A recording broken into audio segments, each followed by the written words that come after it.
Okay, so the last update was back in August, and seasons have changed. Got my sweater on. It's a new year, February of 2017, and here's an update. So things are going pretty smooth. I've had a few students come and one or two leave. That always happens in this business. I'm glad to know that because it would really give me a lot of anxiety if I just like started by myself. I'm like, why are people leaving? Oh my god! But it does happen. People get busy with work and etc. So, but yeah, things are going pretty well. The income for the month each month I can compare to the months of the years previous, and um, it is going up, albeit slowly. So I'm kind of at a place now I can kind of feel the new year coming on, and spring is just around the corner. So um, I've decided this year to focus on events because that's the way to really spread the word and for people to kind of really experience who you are and how you are with people.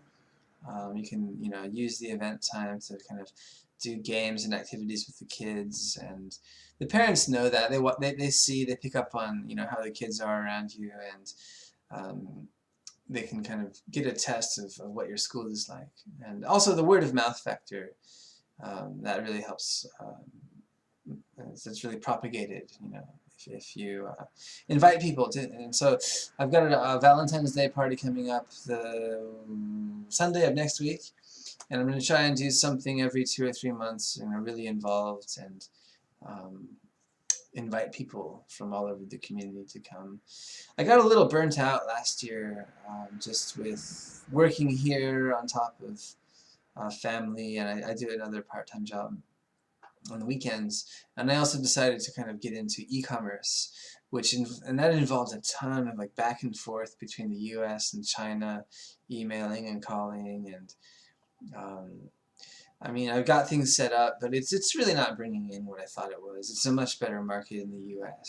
So it's brought me back to the realization that this English school is my main bread and butter, and it's also got the most potential of all my options here in Japan. This is the most directly accessible and the one option that can really build on and you know, create a better life both for me and my family. And I've kind of been reminded of that. It's very much about work smarter, not harder. There's only so much time in a day, and these truths are so true, but sometimes, I don't know, you just lose focus, lose sight of them, I guess.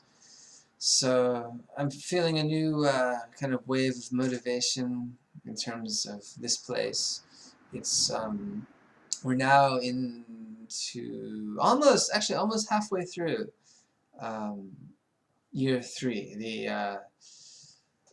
Anyway, so yeah, it's pretty well established, but I'm kind of getting that feeling again that it's just there. It's not really growing or changing, and I feel like it should be. Sometimes it's okay for things in life to not change.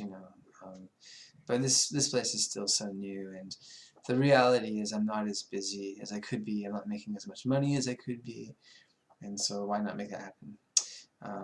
I've also decided to change my teaching schedule from Monday, Friday to Tuesday, Saturday, which should really bring in more students, I think, because I worked it out and Mondays are just like really slow. I only have so I worked it out 5 days. 98% of the income is coming Tuesday through Friday, so that means Monday's only bringing in 2% of what I make per month, which is kind of ridiculous. So I'll get through the spring in my other part-time job, and then I'm going to probably midsummer open up Saturdays, and hopefully by the end of this year I can have Saturdays more or less filled, and going on the numbers, that should mean at least a 20% increase in revenue.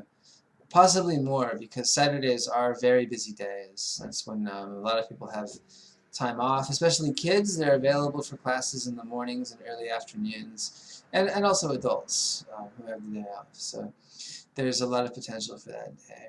And I probably should have just done Tuesday, Saturdays when I first opened, but I did have a part-time job that was very, very seasonal, but it brought in much needed income at the time. And I've done the math now, and it's actually, over the course of the year, it's about the same as kind of an average busy day teaching English. So it's time to change things up. And that'll be cool, you know, to have more money coming in and to have actually a guaranteed day off. I haven't had a guaranteed 100% yes day off since I've opened. Sometimes it works out, I'll have a day off, but I don't have anything like that consistently scheduled. So that's kind of wearing me down too, and I need to make changes there. So even so, I've probably got another 6 months before I will have guaranteed days off again. But those are the kind of things you have to do, I guess, if you really want to go and do your own thing. Unless, you know, you have a rich parent that can give you money, or something that takes off like right away. But it's hard to find anything like that that's legal. So anyways, yeah, getting, you know, into kind of the feeling of, you know, an established English school, but still a ways to go with stuff. And you know, it's good to stay hungry and good to, you know, think forward what's going to happen, what do I need to do to build things up and keep things interesting. And it's a bit of extra pressure, I suppose, because it is all up to me. I can't blame anything on my dumb boss or my idiot coworkers, since those people are all me. It's a one-man show, so.